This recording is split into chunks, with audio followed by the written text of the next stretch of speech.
እንደምን አረፈዳችሁ። ከሁሉ አስቀድሜ ለዛሬው ቀን ላደረሰን ፈጣሪ ምስጋናዬን አቀርባለሁ። ክብርት ዶክተር መቅደስ ዳባ የጤና ሚኒስትር፣ ክቡር ዶክተር ደረጀ ድጉማ የጤና ሚኒስቴር ሚኒስትር ዴኤታ፣ ክቡራን አምባሳደሮች፣ ጥሪ የተደረገላችሁ እንግዶች፣ የዶክተርስ አላያንስ ጀነራል ሆስፒታል ባለድርሻ ሐኪሞች፣ የሆስፒታሉ ሰራተኞች እና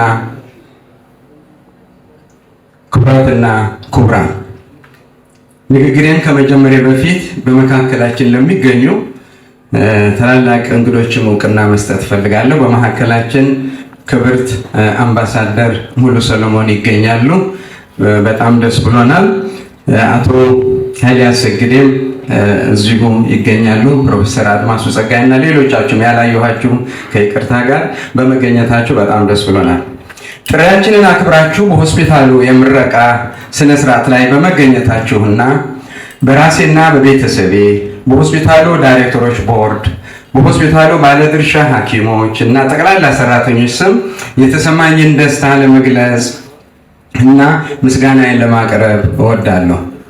ክብርት ዶክተር መቅደስ ዳባ፣ ክቡር ዶክተር ደረጀ ድጉማ ከተጣበበ ከፍተኛ የመንግስት ኃላፊነታችሁ ጊዜ ወስዳችሁ በዚህ ሆስፒታል ምርቃት ላይ ስራችንን ከመንግስት የጤና ፖሊሲ እንዲቃኝ መመሪያ ለመስጠትና ልታበረታቱን በመገኘታችሁ መንግስት ለጤናው ዘርፍ በአጠቃላይ በተለይ ደግሞ ለግሉ የጤና ዘርፍ የሚሰጠው ትኩረት ከፍተኛ መሆኑን ያሳያል። በዛሬው ዕለት ተሰባስበን የምንገኘው በሲሚንቶና በብረት በተገነባ ህንፃ ውስጥ ሳይሆን በገዘፈ የረጅም ጊዜ ህልም ውስጥ ነው።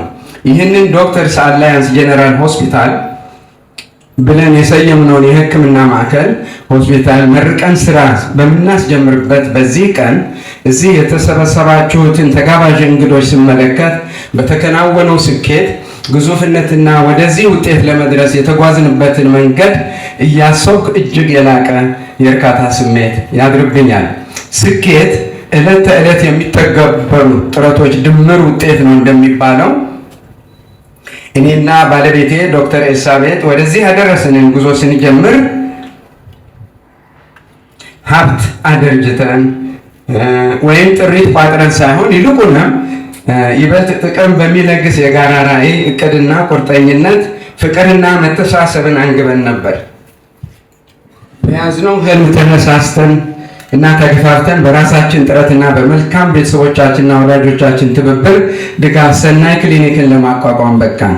ክሊኒኩም ስናቋቋም የረዱን በዚህ መካከላችን አሉ። በተለይ ደግሞ ታናሽ ወንድሜ ዩሱፍ የሐጅ ቱሬ ቤተሰብን ማመስገን እፈልጋለሁ። በተለይም ደግሞ ውሂብ ቱሬን፣ አቶ ሰለሞን ወንድም፣ አቶ ቡሰሪ ቀየው፣ ወይዘሮ አበባ፣ አቶ ኡመር አሊ፣ ካምፕ ሬዲንግ ፋርማሽን እና ሌሎችም ማመስገን እፈልጋለሁ።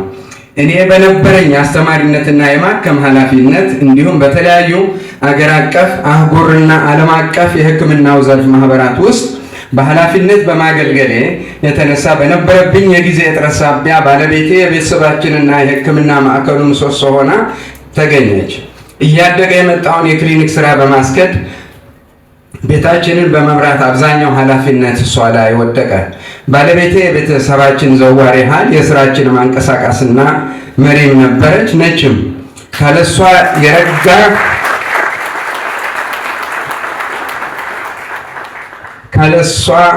የረጋ ብርታት ከብረት የጠነከረ ዲሲፕሊንና መስዋዕትነት ቀደም ሲል ያሳካነውም ሆነ ተያይዞ የመጣው እድገት እውን አይሆንም ነበር። የዚህ ሆስፒታል መነሻ የሆነው በእኔና በቤተሰቤ በተቋቋመው ሰናይ የሕክምና ማዕከል ላለፉት በርካታ ዓመታት ሰፊ አገልግሎት በተለይም በስኳር ህመምና ተያያዥ ህመሞች ለተያዙ ወገኖች አገልግሎት ሲሰጥ ቆይቷል። እንዲህ ያለ አገልግሎት የምንሰጠው ለእያንዳንዱ ታካሚ ላባችንን ጠብ እስኪል በክሊኒኩ ስራና በሕክምና አገልግሎት ተጠምደን እስከ ኦፕሬሽን እና ከዛም በላይ የምንቆይባቸው ቀናትና በየዕለቱ የምናከናውነው እያንዳንዱ የእድገትና የስኬት እርምጃ ተዳምሮ ወደዚህ ወዳለንበት ባለ 8 ፎቅ የሆስፒታል ህንፃ ለመገንባት በቃን። ወደ ስራ ለመግባት በምናስብበት ጊዜም የጋራ ተጠቃሚነትን ማዕከል ለማድረግ በነበረን ሐሳብ ጥራትና ብቃት ያለው በብዙ ስፔሻሊስቶች የሚታገዝ አገልግሎት ማቋቋም ይሻላል ብለን እኔና ቤተሰቤ ወስነን ስለነበረ ብዙ ድርጅቶችና ግለሰቦች ቢያነጋግሩንም በመጨረሻ ከኛ ራዕይ ጋር የሚሄዱ ጥቂት ሐኪሞች ጋር አደራጅ ኮሚቴ በማቋቋም ስራ ጀመርን። አደራጅ ኮሚቴው እያንዳንዱን ሐኪም አባል ለማድረግ ከፍተኛ ጥንቃቄ የተሞላበት እልህ አስጨራሽ ጉዞ በማድረግ 32 ሐኪሞችን መረጠ። የነበረው ሐኪሞቹ በእውቀታቸው፣ ልምዳቸው፣ ችሎታቸው አንቱታን ያተረፉ ሲሆን ከዚህ በላይ ግን ትልቁ መስፈርት የነበረው የሥራ ስነ ምግባራቸው፣ ለታካሚ ተቆርቋሪነታቸው፣ በቡድን ተግባብቶ የመስራት ችሎታቸው ትልቅ ቦታ የተሰጠው ነበር። ዋናው ዓላማችንም በጋራ ሆነን ህዝባችንን ማገልገል ነበረ። በማገልገል ሞዴል የጤና አገልግሎት ተቋም መገንባትና የኢትዮጵያን የጤና አገልግሎት አንድ ደረጃ ከፍ ለማድረግ ነው። ሆስፒታሉ እውን ሊሆን የቻለውም አባላቱ በጋራ ባሳዩት ቁርጠኝነት፣ ትዕግስት የተሞላበት ጥረትና ከልብ በመነጨ ተሳትፎ በመስራታችን ነው። እንግዲህ ከአንድ ዓመት በላይ በፈጀ ባለሙያዎችና የሕክምና መሳሪያዎች መረጣና ግዢ በኋላ ዶክተርስ አላያንስ ጀነራል ሆስፒታል የሚለውን የ32 ሐኪሞች ቡድን በጋራ በመመስረት ዛሬ ወደ ደረስንበት የምርቃት ቀን ደርሷል። ሆስፒታሉ በብቁ የሕክምና ባለሙያዎች የደረጀ፣ በዘመናዊ የሕክምና መሳሪያዎች የተሟላ፣ ሁሉንም የሕክምና አገልግሎት በአንድ ማዕከል መስጠት የሚችል ነው። ዶክተርስ አላያንስ ጀነራል ሆስፒታል ዘመናዊ ባለመቶ አልጋ ተቋም ሲሆን ለግንባታውና በሰው ኃይልና በቁሳቁስ ለማሟላት ከ1.2 ቢሊዮን ብር ወጪ ተደርጎበት ለአጠቃላይ ሆስፒታል የሚያስፈልጉ ድጋፍ ሰጪ አገልግሎቶች ያካተተ ነው። ሆስፒታሉ በአሁኑ ሰዓት ከ100 በላይ ለሚሆኑ ወገኖች የሥራ ዕድል የፈጠረ ሲሆን በሙሉ አቅሙ ሲሰራ ከ300 በላይ ለሚሆኑ ዜጎች የሥራ ዕድል ይፈጥራል። የሆስፒታሉ እውነተኛ ጥንካሬው ግን ህንፃውና የሕክምናው መሳሪያዎች ሳይሆኑ ይልቁንም በአጠቃላይ የአመሰራረቱ መንፈስና አካሄዱ ላይ ነው።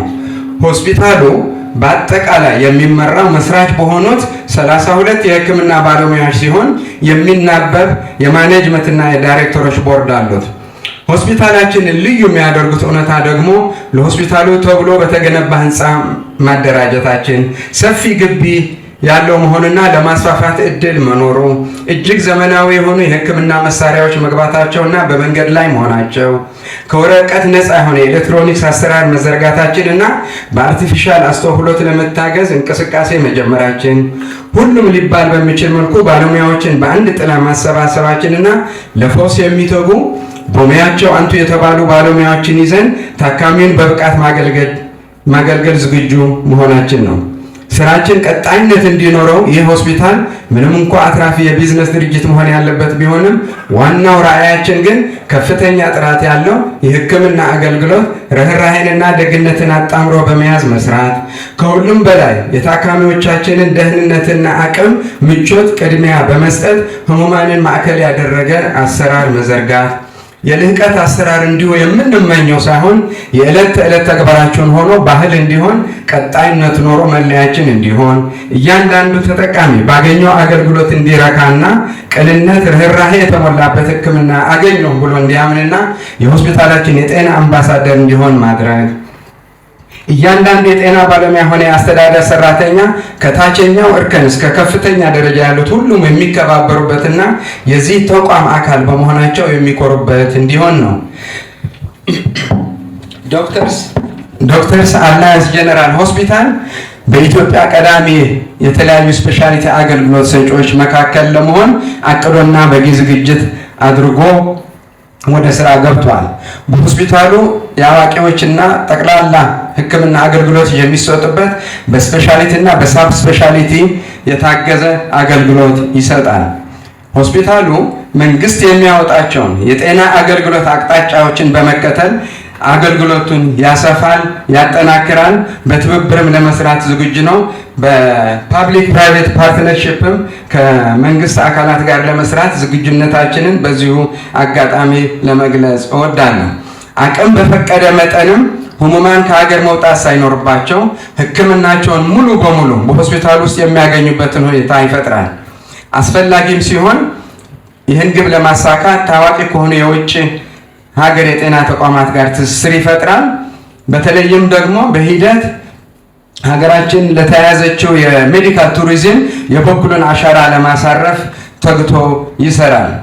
በሆስፒታላችን የሀገራችንን የጤና አገልግሎት ወደፊት ለማራመድና ለማዘመን በሚያደርገው ጥረት የጤና ሚኒስቴር፣ የአዲስ አበባ ከተማ አስተዳደር ጤና ቢሮና ሌሎችም የመንግስት አካላት ድጋፍ እንደማይለየን እርግጠኞች ነን።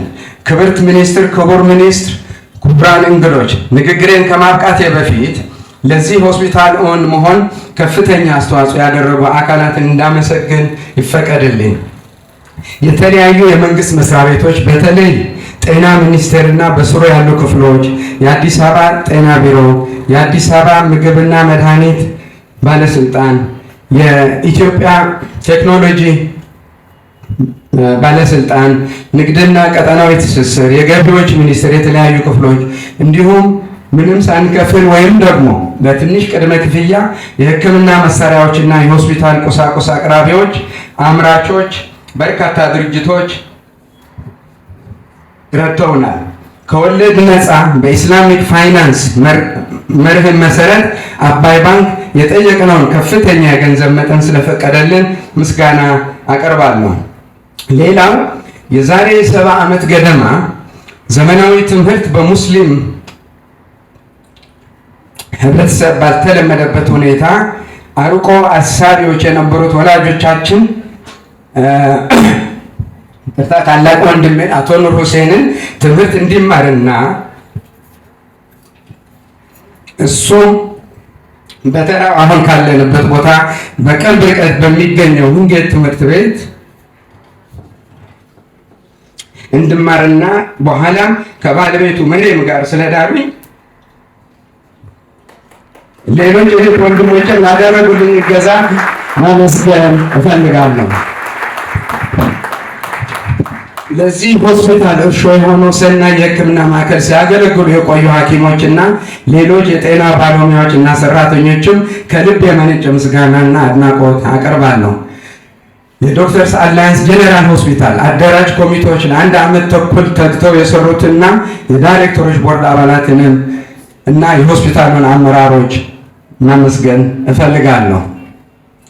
ሆስፒታሉን በባለ ድርሻነት ተቀላቅለው አብረውን ጉዞ የጀመሩትን 32 አባላትና ከበስተጀርባቸው ላሉት የትዳር አጋሮቻቸውና ልጆቻቸው ጥልቅ ምስጋና አቀርባለሁ። የሆስፒታሉን ዲዛይንና ቁጥጥር ለሰራልን አርክቴክት ፋሲልና ቡድኑ ግንባታውን ላከናወኑልን ድርጅቶችና ሰራተኞች፣ ኢንጂነሮች በሐሳብ በገንዘብ ለረዳችሁን ወዳጅ ዘመዶች ሁሉ ምስጋናዬን ይድረሳችሁ። በስተመጨረሻ ደግሜ ላወሳ የምፈልገው ስለ ትዳር አጋሬና ውድ ጓደኛዬ ኤልሲ ነው። ኤልሲ ማለት ሚስት፣ እናት፣ እህት፣ ጓደኛ ናት። እንቅልፍ የማያሸንፍሽ ሩቅ አላሚ ሰርተሽ የማይታክትሽ ብርቱ ልብሽ በእምነትና በጽናት ሁሌም የተሞላ ድንቅ ሰው ነሽ። ይህ ህንፃ ያንቺ ማንነት የሚዘከርበት ነው፣ እንደሆነም ይዘልቃል። የሰናይ የሕክምና ማዕከል ከተቋቋመበት ጊዜ ጀምሮ የዚህ ሆስፒታል ግንባታ ተጀምሮ እስኪጠናቀቅ እንደዚሁም የዶክተርስ አላያንስ ጄኔራል ሆስፒታል እንዲቋቋም በየዘርፉ ስራውን ስትመራና ስትሰራ ለቆየችው ባለቤቴ ዶክተር ኤልሳቤጥ ብርሃኔ፣ ልጆቻችን ናጂና ሄርሜላ፣ ነቢል፣ አሚር፣ ሶልና፣ ነስሪንና መሐመድ ምስጋና ማቅረብ እወዳለሁ። ጤናቸውንና ህይወታቸውን አምነው ለሰጡን፣ ለመረቁን፣ ላመሰገኑን ታካሚዎችም ምስጋናችን ይድረሳቸው። ከሁሉ በላይ ግን እዚህ ላደረሰን ፈጣሪ በድጋሚ አመሰግናለሁ። ዶክተርስ አላያንስ ጄኔራል ሆስፒታል እንደ ሕክምና ቤት ብቻ ሳይሆን ህሙማን ተስፋቸው የሚለመልምበት ማዕከል ይሆን ዘንድ እንትጋ። በጋራ ሆነን ዶክተርስ አላያንስ ጀነራል ሆስፒታልን የልህቀት ማዕከል ብቻ ሳይሆን የኢትዮጵያ ጤና አገልግሎት ወደ ከፍታ በማሻገር በሀገራችንም ሆነ ከአድማስ ባሻገር በምሳሌነቱ የሚጠቀስ ሆስፒታል እንዲሆን እንረባረብ። 24/7 እንስራ፣ በጋራ እንደግ። በዚህ አዲስ ምዕራፍ በጋራና በአንድነት ሆነን እንጓዝ። በመጨረሻም ክብርት ዶክተር መቅደስ ዳባ፣ ክቡር ዶክተር ደረጀ እነዚህን 32 ስፔሻሊስቶችን እንዳቀርብ እና ከህብረተሰቡ ጋር እንዲተዋወቁ እንዲፈቀድልኝ በታላቅ ትህትና ጠይቃለሁ።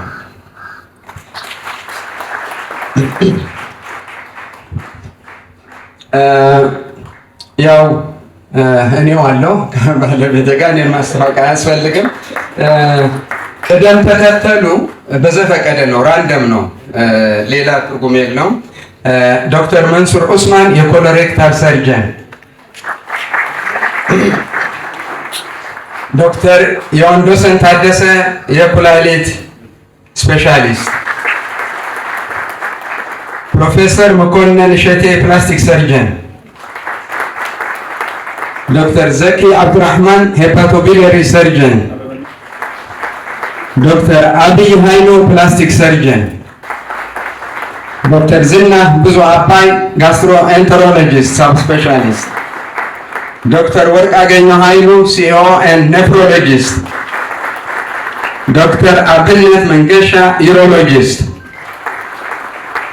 ዶክተር ሰለሞን መልካሙ ኦርቶፔዲክ ትራውማ ኤንድ አርትሮፕላስቲ ሰርጀን፣ ዶክተር ጌታሁን ታረቀኝ የኢትዮጵያ ስኳር ህመም ማህበር ፕሬዚዳንት የውስጥ ደዌ የጥቁር አንበሳ ኃላፊና ኤንዶክሪኖሎጂስት፣ ዶክተር አብዱል ቃድር መሐመድ ሰኢድ ፔዲያትሪክ ሄማቶ ኦንኮሎጂስት፣ ዶክተር ደረጀ መልካ ኔውሮሎጂስት፣ ዶክተር ቬሮኒካ አፈወርቅ ብሬስት ኤንድ ኤንዶክሪን ሰርጀን፣ ዶክተር ቤዛ ልዑል ስገድ ኤንዶክሪኖሎጂስት፣ ዶክተር ኢዮብ አስናቀ ኦብስቴትሪክ ኤንድ ጋይኒኮሎጂስት፣ ዶክተር ሰዋገኝ የሺዋስ ፔዲያትሪክ ኤንዶክሪኖሎጂስት፣ ዶክተር መስፍን ሙሉጌታ ማስኩሎስኬሌታል ሳብ ስፔሻሊስት ሬዲዮሎጂስት፣ ዶክተር አሉላ አበበ ካርዲዮሎጂስት፣ ዶክተር ፈርዖን ጌታቸው ቫስኩላር ሰርጀን፣ ዶክተር ቤተልሔም ይስሐቅ ኔሮ ሰርጀን፣ ዶክተር አለነ መሸሻ ኢኤንቲ ሰርጀን፣ ዶክተር ኢዮብ ዘነበ ኔሮ ሰርጀን፣ ዶክተር ሚልኪያስ ፀሐዬ ኦርቶፔዲክ ትራውማ ኤንድ አርቶፕላስቲ ሰርጀን፣ ዶክተር ተስፋዬ አጋ ብሬስት ኤንድ ኤንዶክሪን ሰርጀን፣ ዶክተር ኤፍሬም ንዳው ፔዲያትሪክ ሰርጀን፣ ዶክተር ማህሌት ገብረ ጊዮርጊስ ሄማቶሎጂስት፣ ዶክተር ቴድሮስ አበራ ኤንዶክሪኖሎጂስት፣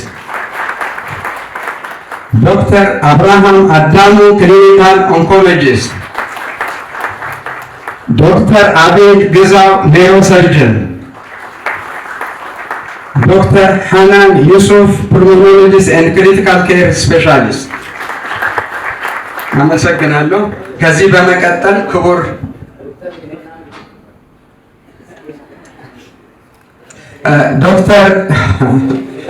ዶክተር በጣም ይቅርታ ሊስቱ እንዴት ዶክተር ሄሌና ኤንዶክሪኖሎጂስት ከይቅርታ ጋር ከዚህ በመቀጠል ክቡር ዶክተር ደረጀ ድጉማ የጤና ሚኒስቴር ሚኒስትር ዴኤታ የዕለቱን የክብር እንግዳ ክብርት ዶክተር መቅደስ ዳባን ወደ መድረክ እንዲጋብዙልንና መመሪያ እንዲሰጡን ጠይቃለሁ።